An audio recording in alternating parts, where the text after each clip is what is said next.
પાલિકાની સામાન્ય સભા હવે સીધી આવતા વર્ષે મળશે. વધુ એક સભા મુલતવી કરવામાં આવે તેવી ધારણા.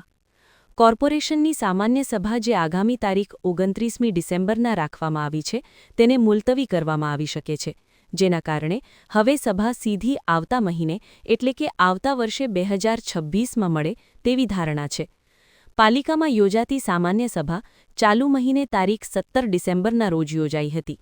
પૂર્વ કોર્પોરેટર જયરામ વાધવાણી, ફિલ્મ અભિનેતા ધર્મેન્દ્ર અને પૂર્વ રાજ્યપાલ શિવરાજ પાટીલના દુઃખદ અવસાનના કારણે તેઓને શ્રદ્ધાંજલિ અર્પી સભા મુલતવી કરી દેવામાં આવી હતી. આગામી સભાની તારીખ 29 ડિસેમ્બર રાખવામાં આવી છે.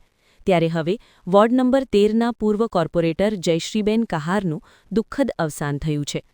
પ્રણાલી મુજબ વર્તમાન કે પૂર્વ કોર્પોરેટરના નિધનના પગલે કોર્પોરેશનની સામાન્ય સભા મુલતવી કરી દેવામાં આવતી હોય છે, જેથી આગામી તારીખ 29 ડિસેમ્બરની સામાન્ય સભા પણ મુલતવી કરવામાં આવશે.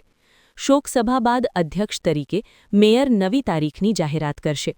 મોટેભાગે હવે આગામી મહિને એટલે કે વર્ષ 2026માં પાલિકાની સભા મળશે તેવી ધારણા છે.